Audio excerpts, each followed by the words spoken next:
Ladies and gentlemen, thank you for joining the Wilder versus Stiverne Media Conference Call. Your host for today, Lou DiBella, will begin. Thanks, everybody, for joining us for this call for the November 4th Showtime Championship Boxing Show, live from Barclays Center in Brooklyn, New York, presented by Premier Boxing Champions. This card is headlined by the Heavyweight Championship of the World, the WBC Heavyweight Championship of the World, between Deontay Wilder, the champion, and the mandatory challenger for his title, Bermane Stiverne. There's a sensational undercard featuring Sean Showtime Porter against Adrian Granados in a fight that figures to be extremely exciting. Sergey Lipinets will fight for a world title on the Showtime portion of the card, and there'll be a sensational undercard that we'll be talking more about in the near future. I'd like to first introduce, and by the way, tickets are on sale at Ticketmaster.com, BarclaysCenter.com, the Barclays Center box office, and we urge as many people as possible to show up. It's a rare opportunity to see a World Heavyweight Championship fight in New York City and Brooklyn, New York. The man that made this possible is the man that runs Showtime Sports. He has stuck by Deontay through difficult times, including the substitution of opponents in this fight. In my mind, this is an extremely dangerous fight for Deontay Wilder. He's been preparing for a career-defining fight against Luis Ortiz, unorthodox left-handed, puncher, a guy that he was really mentally revved up to fight. And instead, he's winding up with a rematch of a fight against Bermane Stiverne, a guy that's been in this kind of situation before, who's a legitimate, dangerous heavyweight contender. And frankly, in this situation, Bermane Stiverne has absolutely nothing to lose. And, he must feel like this is Christmas Day. And with an opportunity, he was already preparing for a large right-handed opponent in Brazil. He was going to be on that same card. It's now switched over to a fight that you have to think maybe Deontay may be a little bit deflated to be forced to fight, but Bermane is the mandatory contender, and that's the fight that's going to happen. I want to bring up first to say a couple of words. A guy that's consistently brought the best in boxing to fans in recent years, Stephen Espinoza.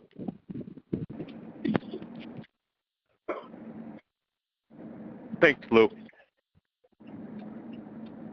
We're thrilled to be bringing everyone to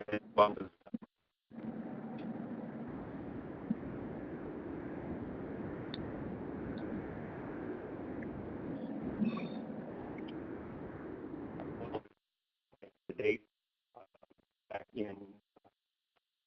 Back in the original fight, many wrote that this was the career-defining fight to date for Deontay, and now at this point, Stiverne is getting another chance, which I'm sure he's going to make the most of.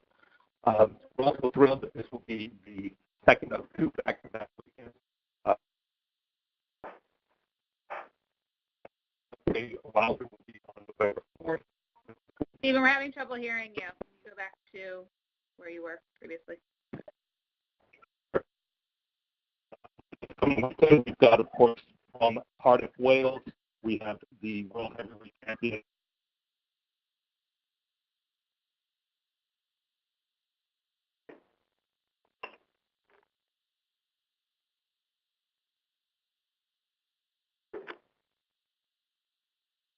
Have we lost Steve?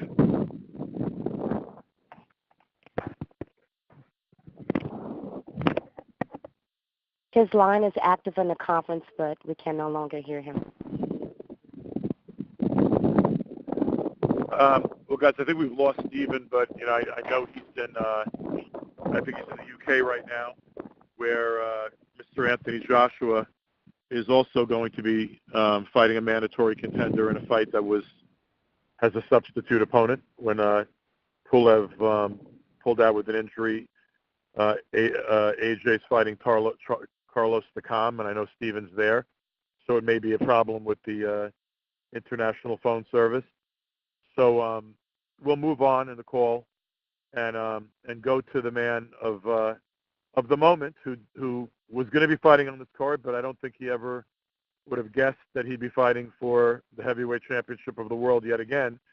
I know that he's confident, and I also know that he's dangerous, and I know that it's all upside here for Bermane Stiverne and very little pressure. So, Bermane, would you say a few words, please, and then we'll open it up to questions for you?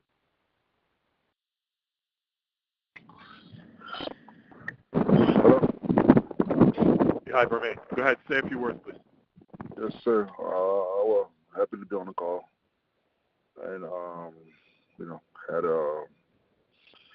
just finishing up with my training camp, which is was a exceptional training camp. So it's just a matter of time to a few days left. That's what I say.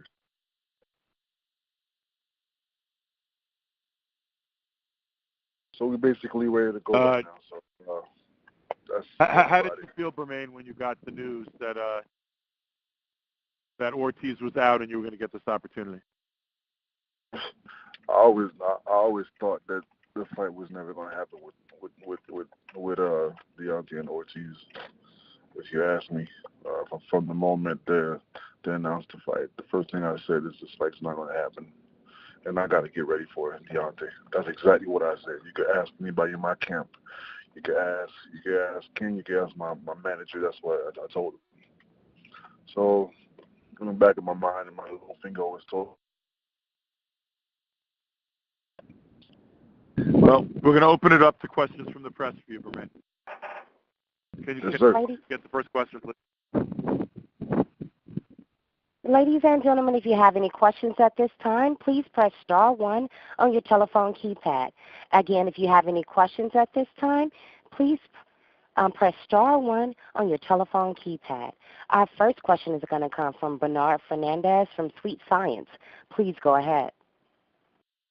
Yes, Bermane, you've only had one fight against Derek Rossi since your first fight with Wilder, and I think you're turning 39 on November 1st.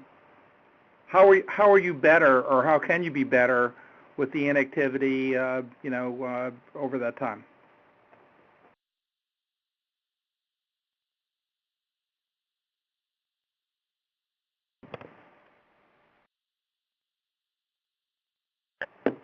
I'm sorry, can you hear me?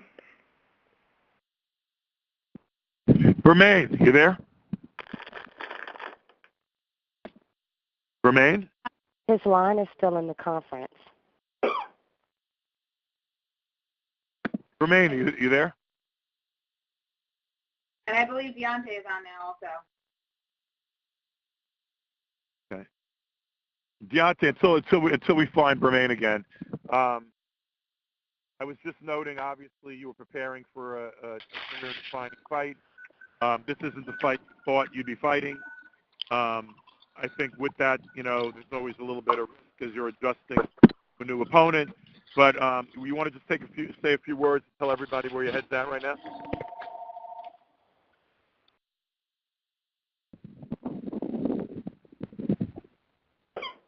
Deontay? Oh, you talking to me? Yeah, bro. I just came in at the end of it. Yeah, what I was saying was, obviously you're preparing for Ortiz, a punching unorthodox lefty, a career-defining fight. And, once again, we got one of these letters. Now you're fighting Bermane Stiverne again. Just tell everybody where your head's at and how you're preparing and how you feel. Well, my head is it's in a peaceful state of mind. It's I still sit back now and still just analyze my career, and I just sit back and just think. I'm like, what have I done? What have I done so wrong? You know what I mean? To get the bad end of the stick with every fight that come hand. All I ever wanted was to fight the best. All I ever wanted to say, when I say I am the best, that it shows, not only on the record, but all the way around as a person. And it just saddens me, man. It saddens me. It makes me reevaluate my career. It almost makes me lose the love of boxing for a little bit as well, too, because of certain things, the activity that's been on in this sport with these guys avoiding or wanting to get on banned substance when they know they don't supposed to be taking it in the first place. You know, that's the thing about it. They take it in the first place, and then you make up excuses, and then the blame is pointed at me. You know what I mean? It's just it's starting to sicken to me. You know, and I don't want to feel this way about boxing because I was once in love with it, and it's starting to make me rethink my career, rethink like, do I need to afford more? Am I better out of this sport than into this sport because of the stuff that's going on? You know, am I that dangerous to other fighters' careers that they feel they have to do certain things when it comes to a Deontay Wilder, but they say other things? I haven't fought nobody, or I'm not that dangerous. But then I just want to be proved wrong, man. I just want to be proved wrong. But then you have, on the other hand, a man that have animosity, that have hate in his heart for me for no reason, for no reason at all. We both promoted a fight, and we both have exchanging words. And the last time I checked in boxing, that's what the ring is the judge, and the people are the jury. And in the ring, I proved my case. Outside of the jury, they proved their case. So, you know, we got another man that got this animosity towards me, all this hate built up for no reason, when you already see blacks already hating blacks for no damn reason. And that's what part of wrong with the world. As far as my coaches, my people, you know. But I'm so happy that I'm able to get my mandatory out the way. You know, it's been almost 3 years, and Bermane has just been focused on me instead of building his reputation, instead of building his career as a fighter, as a Haitian descent, you know, building for his country and stuff. He's just been focused on this one man, and his name is Deontay Wilder, and I don't understand it. I don't understand it, but at the end of the day, all fighters get what they ask for. They get what they ask for, and come November the 4th, he asked for it, and he shall receive, you know. But at the end of the day, it all comes from a place of love. We must do what we have to do. If he feel like he's ready, then we shall see. This time around, I don't want no excuses. I can't deal with the excuses no more, man. I'm tired of the excuses. I'm tired of being the blame. You know, it's just so that's what my mind is. I'm just ready. I can't wait. Just get this behind me, get this past me, and then see what's next. All right, so Bermane, you're back on the line. You there, Bermane? Yes, sir. All right, so we're going to open it up to questions for both Deontay and Bermane. Operator, could you please open up the questions?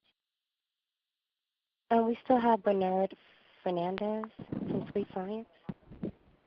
Okay, now that Deontay, and I have one question for him and one for Bermane.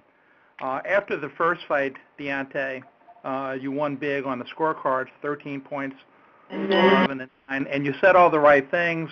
You know, this is a learning experience. I showed people I can go 12 rounds, which is what all fighters who, you know, who have a long knockout streak say, or fail to win by knockout for the first time.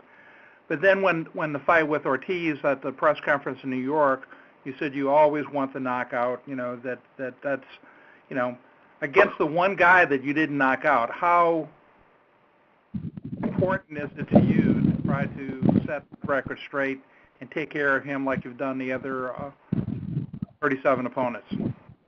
I mean, it's you know, it plays hand in hand.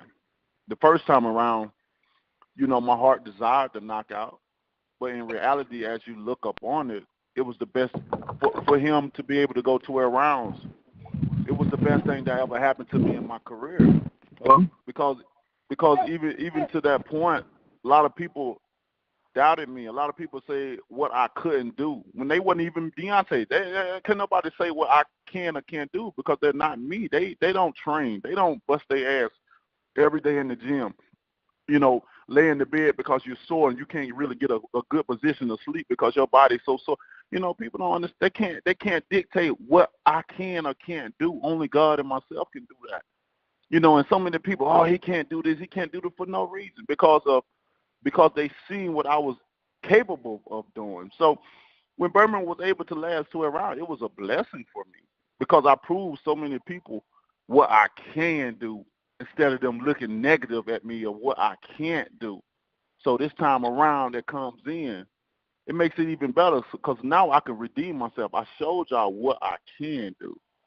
And now I'm coming back around completing what I meant out to do in the first place. So it plays hand in hand, And one more question for you before Bermane, and that is that all you said there was like the best thing that happened to you because you did go the distance. If you could change something, if you could be 38-0 with 38 knockouts instead of 37, would you take that? Would you, if you had a vote and you could change that? No, would you do it? No, because it's a blessing and a curse. It's a blessing. And my record, the things I'm able to do, my power is a blessing and a curse. It's a blessing because I know I got the ability and I'm capable of doing so many great things for the history of boxing. But it's a curse because I got so many guys that have kind of ruined my career a little bit. It's a curse to have so much power. It's a curse to have a record like that because even the best, they get fearful of that. They get scared and frightened because they know that, damn, at some point in time, this guy is very dangerous and he can end everything that I got going for myself. And that's what I've seen throughout my career. So it's a blessing and a curse because if anybody else had my record, besides myself and the things I've done, they'll be looked up on as a god. Let's face it, if I had their record, I'd still be the same old me. And that's the frustrating part about it. Okay, this is the one question for Bermane, and that is that since your first fight with Deontay, you've only had one fight in the interim, and that was towards the end of 2015, 10-round decision over Derek Rossi. You turned 39, I believe, on November 1st. A couple of days before this fight. Given your inactivity and the age factor, you were 3-2, very slight underdog the first fight, 25-1 for this one. How can you, I'm sure that you're going to say you're going to do better, but how can you be better given all those factors? They're not factors to me. That's factors for people like you and the people that's out there. Age is nothing but a number.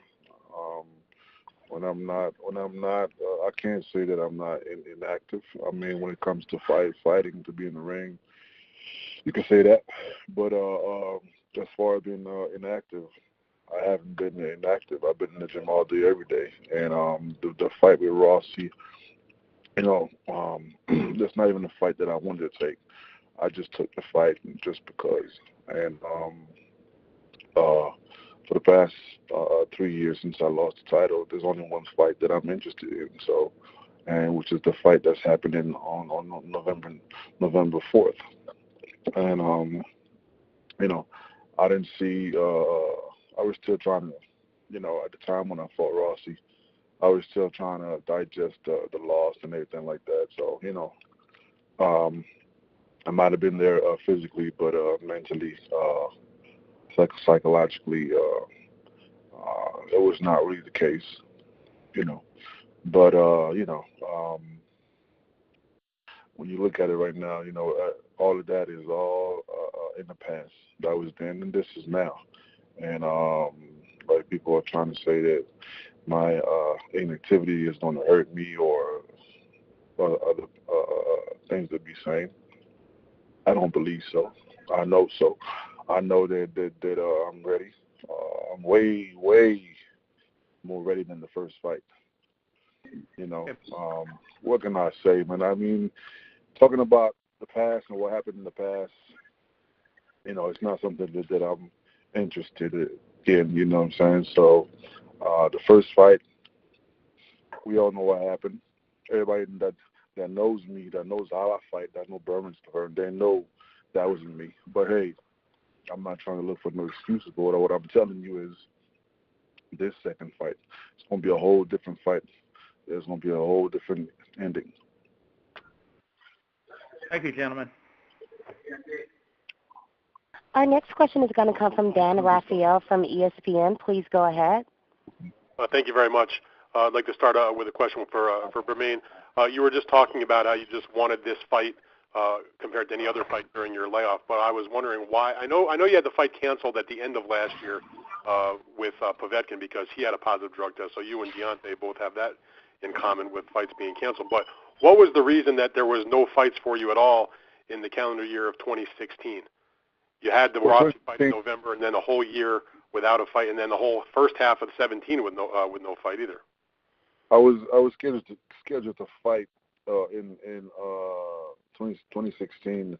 I got injured, and I had to pull out 2 different fights. What was that? What was the fight you got injured for? What did you have an opponent? Yes, I did. Can't really remember which card it was going to be, but it was set to. I was set to fight in 2016 2 times. The first time I got injured, my ankle, and I had to pull out. And then I came back, I got ready, and I injured again. So I had to pull out again, and that's what happened. And then the second fight was supposed to be the one against Povetkin that was canceled? No, actually, before the Povetkin fight, I had some time to rest. I was actually on a wheelchair right before going to camp for Povetkin, and I got cleared off. I think I was on a chair for like about 11 weeks, and I was set to the doctor cleared me to go back and run and do what I do.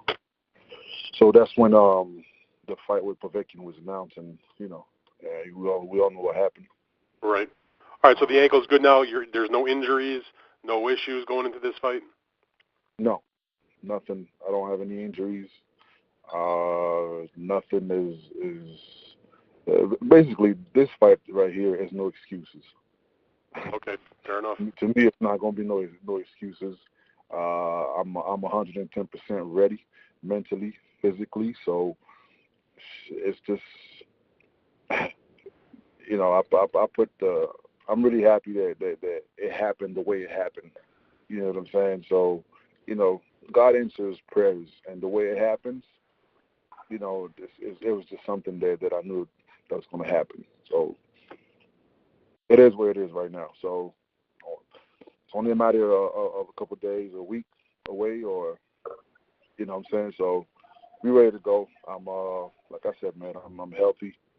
I'm ready, and there's nothing else to say. All right. Well, I wish you good luck in the fight. I have a couple of questions for Deontay. Hey, Deontay. Hey, what's good?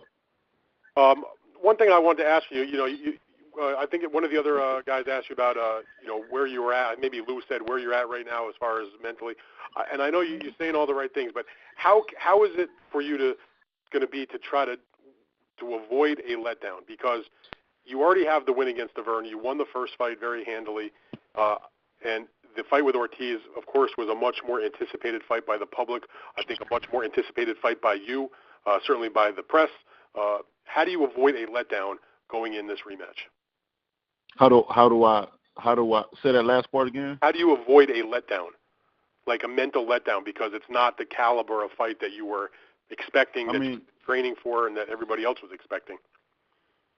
God bless you with certain abilities that you be able to have to with handle. You know what I mean? It's just like, man. Man, as a black man, I've been through so many different things, man. Just even when I was born, coming on this earth, you know what I mean? So with that being said, this is just another obstacle that I had to deal with, that I had to face. I know that's why I don't never get my hopes up on nothing unless I know unless it's up to me. If when you put it in others' hand or in man's hand, you're not sure. You're not sure if things gonna come through or not. So with that fight, I think I put so much into it. I'm like, this is Ortiz. He been wanting it. He wanted this fight to happen. I never thought in a million years that he would do what he did, you know. And no matter what they say, it was done. It was a banned substance. You can't get around that. Y'all make mistakes in there because they tried to get their leverage. They tried to get edge. But it's a lot of guys that's doing it, though. I know each and every last one of them as well. It's a lot of them doing it, you know. And it's like, what the point of coming out and saying who's doing it when at the end of the day, if you get caught doing it, what's the punishment? It's really nothing. When you can take care of that and get back in the rankings and still be an active contender or become a mandatory or something like that. So what really is it doing? Like, you know, he is losing. He is losing probably a 7-figure payday by not fighting you next week. So that seems like a pretty good punishment to me. Yeah, but you know, at the end of the day, money is money. Money comes and goes. Damn, money comes and goes. It's not everything. Didn't Biggie say more money, more problems at the end of the day? Right. All right, I have one other question for you. I wanted to ask you also, I know you're getting ready for the fight next week, or, a week from Saturday, but I'm wondering at any point this Saturday, are you going to take time to either watch the Anthony Joshua fight, pay attention to the result of that Anthony Joshua fight, and if so, what are you looking for, and how much is it difficult to not look past Stiverne, knowing that that's the really huge fight in the heavyweight division that everybody wants to see? Well, I'm of course I'm gonna look at it, look at the fight. It's heavyweight boxing. You know, I definitely look at. Yeah, you can refill it for me, please. Thank you. I definitely look at especially guys at the top. You know what I mean? You look up on them and see, and anybody say they don't watch, then they're a liar. You know, this is boxing. You know, of course I'm gonna look and see what's going on and see how this person did against this person, and so forth and so on. But you know, the ultimate goal is to get Joshua and stuff like that. But we're not just gonna be sitting up here doing this and doing that. If they want to fight, then they'll fight. You know, I don't see what's the difference between me and any other guy. Joshua said he need more time. He ain't ready. He want to put himself in a better position. But you've already fought a guy that got way more experience than I, way more knockouts than I, and stuff like that. I don't understand this sport when it comes to me. It's like it feel like I'm better off not being in this sport than being in it. You know, it's sad. I don't understand it. And, you know, I can only do what I can do. You know what I'm saying? All this stuff has just been a build-up for me. But I can handle it well, though. You know what I'm saying? I can handle it so well, and I can't wait. You know, all this needs to be released. You know what I'm saying? And unfortunately, come November the 4th, it will be released. You know, but at the end of the day, what can you do, man? I can't dwell on all these fighters, what they decide to do. And I mean, you know, I just want to prove to the world that I am the best. That's all I want to do. That's all I want to do. I don't care about who's the A side, who's the B side, where the fight going to be. Is it going to be here in America? You know, I don't care about that stuff, man. I just put me in the motherfucking ring. All right. Just let me and let's see who's the best. All right, Deontay, thank you very much for your answers, candid as always. I appreciate it, and we'll be seeing both you guys in New York next week. Thank you for your time, everybody.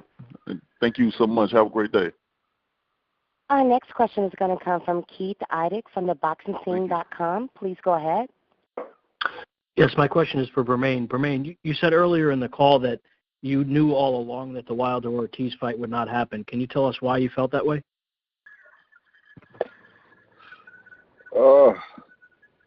I can't really tell you why, but it was just something that I believed that wasn't going to happen. Knowing Ortiz, I know Ortiz since 2004.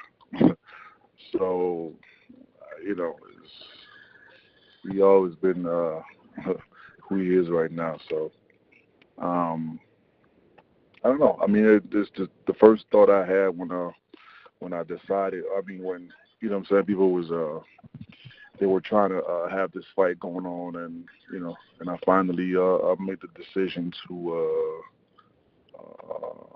actually, if you speak to my manager Jay Prince, that's exactly what I told him. You know what? Let's just let's just move to the side and let them have the fight.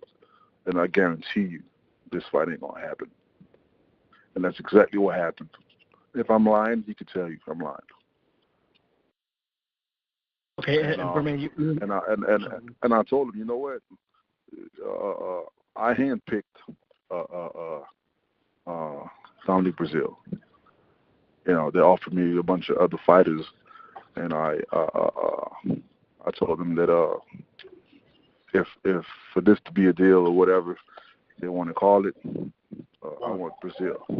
And they gave me Brazil, but I always told my trainer, you know what? Let's just get ready for Wilder, because that fight ain't gonna happen. And that's exactly what happened. Bermane, you were saying earlier that your training camp for this fight has been different than your first training camp when you fought Deontay the first time. Can you tell us what's been different about it and how it's been better? Just the the people that surround me, the intense of the workouts, the way I feel. You know, I feel better. Just the workouts, you know what I'm saying? Just the people we decided to deal with. Everything is so different, man. I feel better. Obviously, there's a couple of mistakes that we did for the first fight, and one thing I'm good at, man, is not to repeat my mistakes.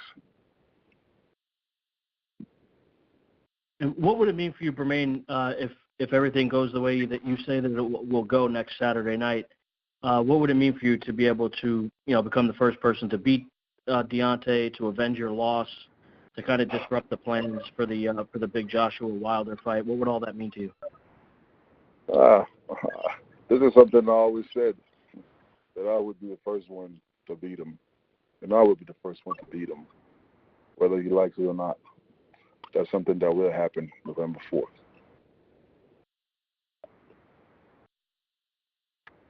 Thanks, Bermane. As far as how it made me feel, I mean, it's a satisfaction. Something that should have happened the first fight, but things happen, and that was then, and this is now. This is a different Bermane Stiverne. It's a different fight. So a lot of people want to base their opinion on the first fight, and some people will be very hurt and very surprised on November 4th. You had said to someone, I believe, the other day that you felt you fought Chris Arreola twice, obviously, and you didn't want to fight him the second time because you knew how hard of a fight it was the first time. How do you think that plays out in terms of your fight against Deontay being a harder fight the second time? No, I said that because obviously Deontay been saying that he don't want to fight me again because he did it so easily, or he made a statement and all that. We all know, like I said before, anybody that knows me knows how I fight. And that night it wasn't me. It wasn't me. Unfortunately, I lost the title because of my health, not because he was better than me. And that's where we at. And I was saying, like, the first time I fought Arreola, I tried to take him out the first fight, and we all know how Arreola's a real fighter, true warrior. You know what I'm saying? And who would want to fight him again? I mean, he was a tough task. So when they announced that I had to fight him again, it's not something that I really wanted because of how hard the task was. But pull up my pants and went back to the gym and worked. And we all know what happened in the second fight. I knocked him out. And it's the same thing for Wilder can talk about all he wants, and I know it plays in the back of his head. Try to knock me out. It didn't happen. It didn't happen on my worst day. It didn't happen when I was sick, and it sure won't happen November 4th. That's what I'm saying. Deontay, how do you feel about what Bermane said about being sick and that being the reason that he lost the fight? Well, I told before the fight happened, I said don't make excuses. You know, the thing about people don't want to hear excuses. They want a winner and they want a loser. And if the person that wins, then you know it's noted, it's dated. What happened? The facts is the fact. But the person that loses, nobody want to hear the reason. Nobody want to hear an explanation of how you lost or why you lost. They just want to hear you saying, "Hey, I admit it. I lost, but I'm gonna try my best the next time. It won't be the last of me. I'm coming back. I promise." And people respect that even more, you know, because the thing about it, people don't like a loser that contradict themselves. 1 minute you're good, you're healthy, you're on all access, talking so confident, and then when the time the fight happens, all of a sudden something just so dramatically happens in the ring. The thing about it, I'm at peace. I'm at peace with what at it all, you know. And let's give him the benefit of the doubt. Let's say he did get dehydrated and stuff like that. Well, come November the 4th, he got an opportunity to redeem himself. And for that reason, I'm happy for him. So myself, because ain't shit been going right for my career. So if it leads to another black man making his career, happy, he said he's happy. So, hey, I've endured a lot of happiness throughout obtaining this belt. And it seems like on his end that he's only suffered headaches and pain and heartaches. So if this fight brings some type of comfort of a relief of happiness that shall come upon him, then may God be with him. But come on that night, November the 4th, I don't see anything being different. I don't see, if anything, the only thing going to be different is it's much easier. It's going to be a much easier fight. You know, when you get in the ring with somebody and you fight them the first time, you get everything, you know. And like he said it the best. We went 12 rounds, so we know each other, and we know what the outcome was. So the second time around, why would it be any different? If he feels that he has something over me, he feels that he's seen something that he can exploit in this fight come the second time around, what do you think I have? What do you think I see? And it's been almost 3 years. I'm better. My mind is better. My mind is a different state of being. I'm at peace. My mind is totally at a different state. Oh my God. But I'm happy for him. You know, I'm happy for him, and we shall see. He said there's no more excuses after this, and I hope it's not, because I'm tired of it, man. You know, it's more stress than a person worrying about another guy having so much animosity, so much hate for no reason. Then to say, you know what, hey, you did what you had to do. You won fair and square. We got the next one coming on. And that's it, because at the end of the day, if this fight happens the same way the first time happened or worse, who looks like the fool at the end of the day? Who it gonna be just saying, well, you know, I already knew it, this and that. And y'all can quote me on this. Y'all can put this down in paper. Y'all can put this at the top of the headlines. Because the way I'm feeling about boxing right now, if Bermane Stiverne beats me, I will retire. You can put that down. I will be out of the way. Boxing ain't got to worry about me no more, because it ain't really doing me no good anyway. Nobody don't want to fight. All I wanted to do was prove that I am the best, and the best don't want to fight. So what the point of me being in this sport?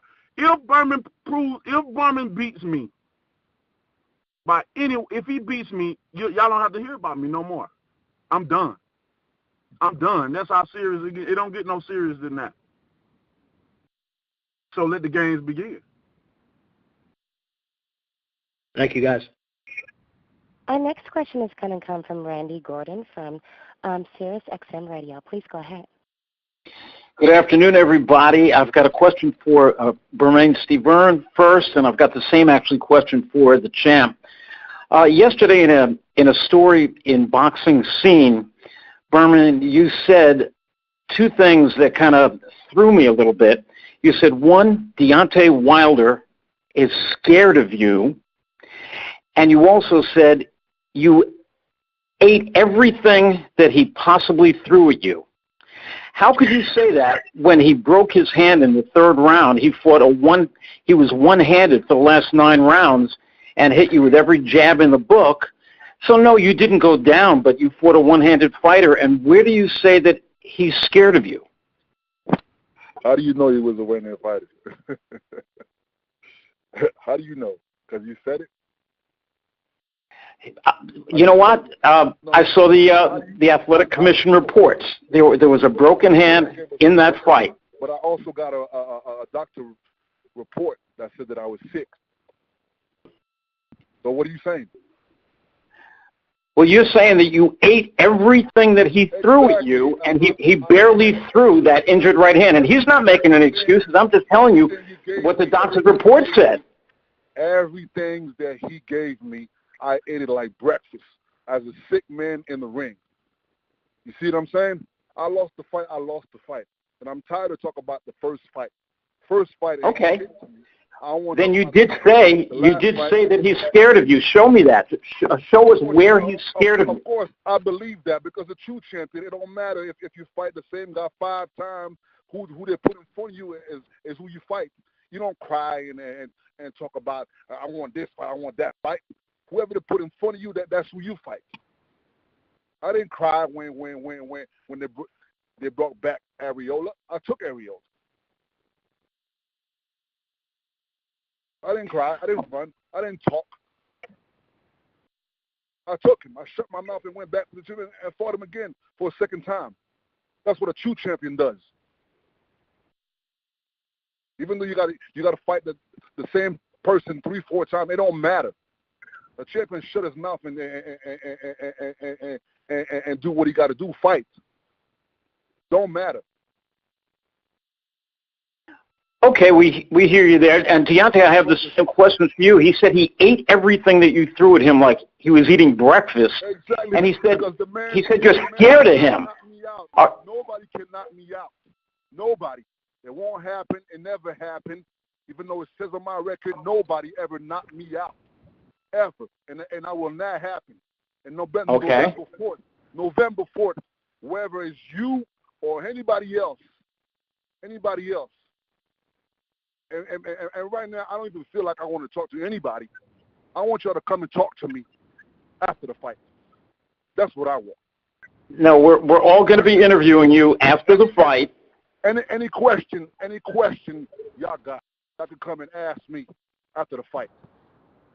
Because I bet you the questions you have for me won't be the same questions you have right now. I guarantee you that. Everybody can talk whatever they want to talk. You know what I'm saying? It don't even matter. Me talking right now, him talking right now, it don't even matter. It doesn't matter. Words don't matter. What matters is what happens November 4th. That's what matters. He could tell, he could say he could knock me out. I could say I'm gonna knock him out. It don't matter. It does not matter. What matters is what happened November 4th. That's what happened. That's what matters. Okay. We heard you on that, and Deontay, you heard the challenger there. I mean, are you scared of him, and did he eat everything you threw at him like he was eating breakfast? Mm-hmm. Well, the world knows that I'm not scared of Bermane. Bermane don't have nothing that he possessed that make me fear him.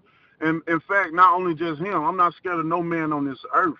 You know, I'm too protected. You know what I'm saying, by God. You know, to be scared of any man. If I was scared, I wouldn't be in this sport. If I was scared, I wouldn't have called out every name, the best of the best, what people said was the best. If I was scared, I would never have done that. If I was scared, I would never have said, hey, I'm going to lose money to let this man step aside and let me fight who considered the fucking best in this sport if I was scared of a man. Scared is not in my definition because I live my life, I ain't even scared of death. So why would I be scared of a human being? Because death is something that is promised to us that we cannot avoid. We can only hope and pray that God extend our life on this earth But death shall come, and the only way we can do the defeat, we can't defeat it, the only way we can do with death is to prepare for it. That's it. So why would I be scared? And for him, say he done ate my punches for breakfast, then guess what? I hope you left room for lunch, baby.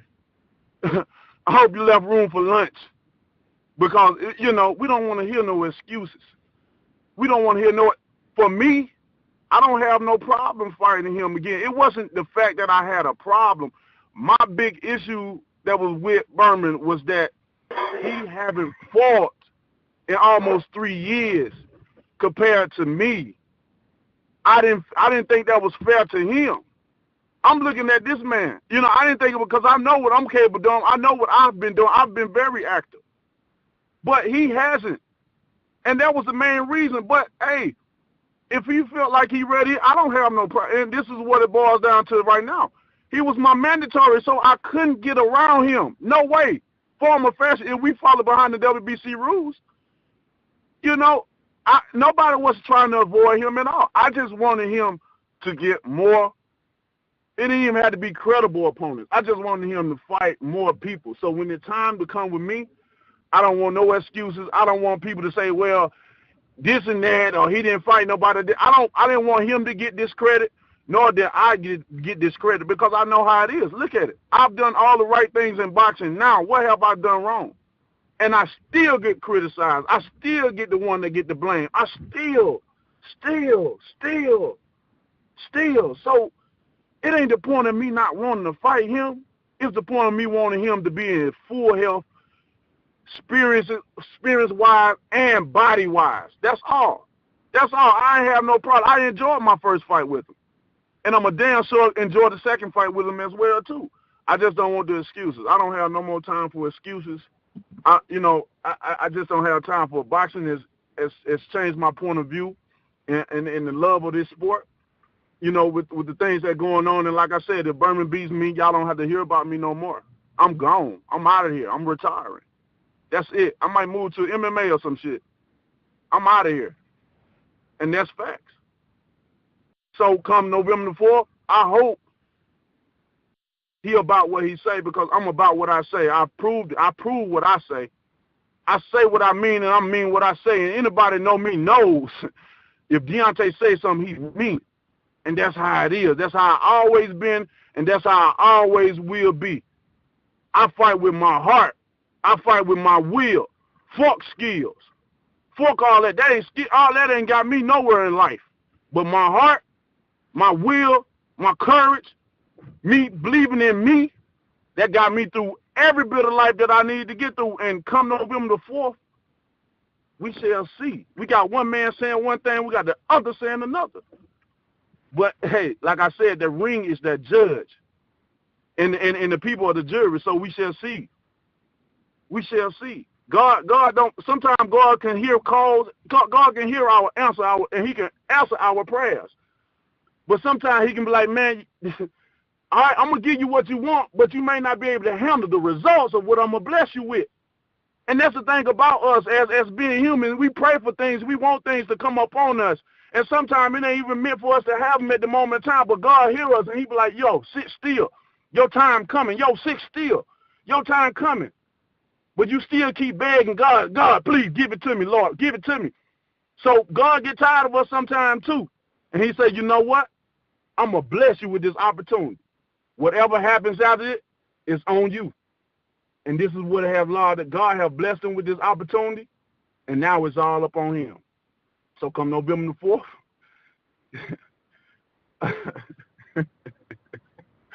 4th. Woo, boy.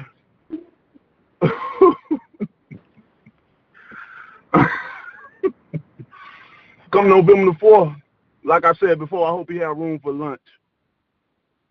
I hope he have room for lunch. I've tried. I've tried to make the best out of this fight. I've tried to give him opportunities to build himself up. And here we are, guys. Here we are. So hopefully, once this is over with, when I beat him, I can move on with my career and still go on to try to become the undisputed heavyweight champion of the world. That's all I ever wanted. Or on the other hand, if he beat me, then Deontay Wilder retired from this sport. Y'all don't want to have to worry about him doing another interview in boxing ever again. Our next question is going to come from Rob Huff on Fight News. Please go ahead. Hi, I've got a question for Mr. Wilder. You've mentioned a few times about your race. Obviously, a number of athletes are speaking out about racial inequality and things that concern them. Muhammad Ali was doing that 45, 50 years ago. What are your thoughts about this? Are you inclined to speak out publicly regarding social inequality, racial inequality that you see in the world? You talking to me? Yeah, to Mr. Wilder. Oh, repeat the question again, please. Sure. We've seen all sorts of pro athletes speaking out about racial inequality, social inequality, kneeling while the anthem is played. Muhammad Ali was doing these sorts of things 45, 50 years ago. I wonder what your thoughts are on this, what your inclinations might be to speak out publicly relating to racial inequality and social justice issues. Well, it's hopefully when people speak out and talk about racial things, especially blacks, talk about how we've been mistreated and how we don't have certain things, people get tired of it, but they hear it all the time. They hear it. And, I've been doing so much reading, filling my brain with so much knowledge and stuff like that. It's like, what really good did it do to keep talking about it if ain't nothing being done about it?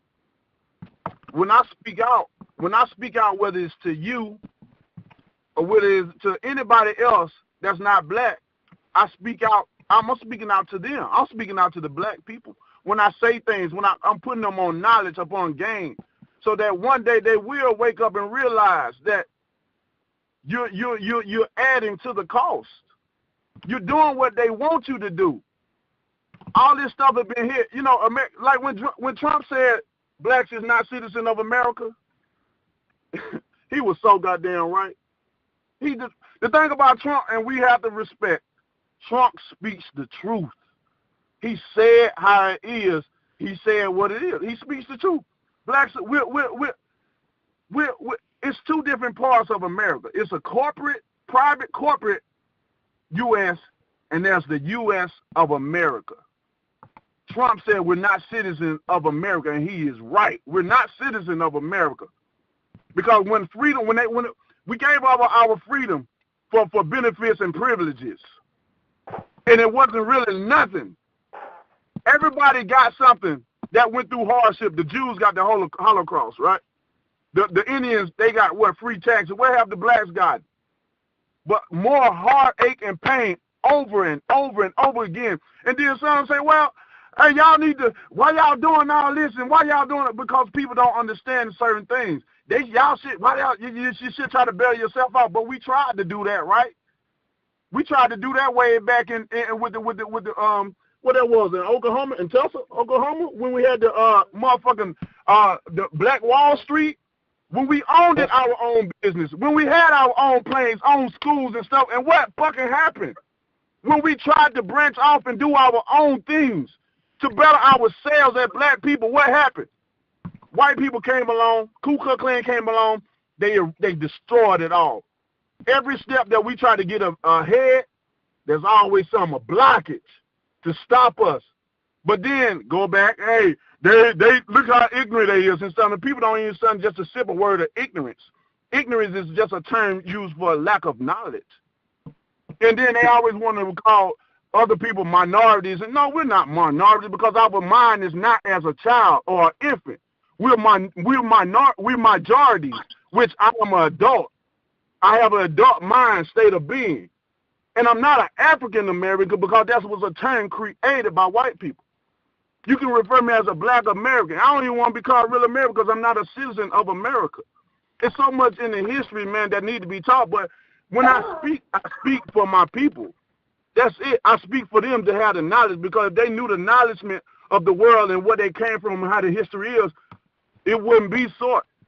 It wouldn't be no sort of thing. You know what I'm saying? I didn't even consider about moving out this motherfucking country. The more and more I learned about it, it's crazy. How so many black people got hung and how so many got burned right there on the middle of the streets when people chanted and did all this shit. Like, man, it's so much shit, man. It makes you kind of mad, though. So when I speak, Deontay, I'm going to jump in. Deontay, I'm going to jump in because this took a side turn. Yeah, because nobody don't want to hear that. This is the facts. These are facts that we need to put out there. People don't want to hear. That's the thing. People don't want to hear it. And that's the problem. We don't want to hear the facts. The history is what it is, and we need to change this world. The Constitution needs to be started because all that shit is not Bible. Look at all these corporations and stuff investing in jails and stuff. Why? Because they was promised that them motherfuckers would stay filled with black people because of what?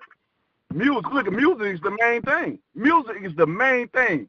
And white folks own all that because they put out that selling drugs or beating the pussy out or hitting this bitch or doing this and these women shaking their ass, they adding on to it because it's a brainwashed thing. We going to keep promoting this shit because it's negative and it keeps these motherfuckers in the jail cell. So with all these corporations, Walmart and Steve Jobs and all these other hot corporations invested in this shit, man, and we wonder why we so blind, man.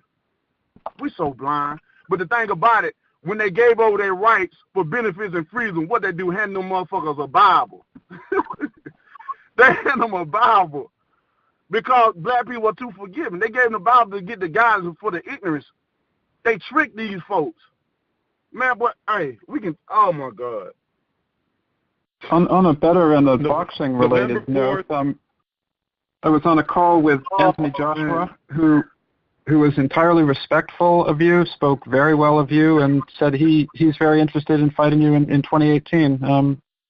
Is that a sort of you'll believe it when you see it kind of thing, or does this leave you encouraged? If Anthony Joshua, if Eddie Hearn wants the Anthony Joshua fight in 2018, he knows who to call. And by the way, maybe if he really wanted that fight, his promoter would be more respectful to Deontay instead of continuing to try to badmouth him and belittle him. And if he really wanted to fight, he'd stop talking about some ordinary guy named Dillian White and stop calling out Deontay with a ordinary guy and start talking in real terms about making a unified heavyweight championship fight. But right now, Deontay's got to get past Bermane Stiverne. He's got to do that on November 4th. That's not going to be, a day in the park. And frankly, it's not going to be largely because Deontay was preparing for an entirely different fight once again got victimized by the politics, the cheating, the lack of professionalism on the part of so many people in this sport that don't know how to properly fill out forms and that wind up with VADA letters. That's the third time a fight's been canceled in 18 months. And by the way, someone made a comment about Bermane Stiverne said he ate his breakfast. I wish the same person would ask a different question. How do you fight one fight in 2 years against a guy that knocks you down and subsequently gets knocked out and barely do anything, and you're still the WBC mandatory? That would have been a better question. But in the meantime, there's nothing we can do about it. November 4th, I'm worried about this fight because Stiverne's got nothing to lose and Deontay's got everything to lose. And people should come out and see an honorable heavyweight champion, an honest heavyweight champion, and one who doesn't cheat, defend his title at the Barclays Center November 4th on a great card on Showtime Boxing starting at 9 p.m. Eastern Time. You can get your tickets at Ticketmaster.com, BarclaysCenter.com, or at the Barclays Center. Thank you all for joining us. Thank you, ladies and gentlemen. Joining you may disconnect and have a great day.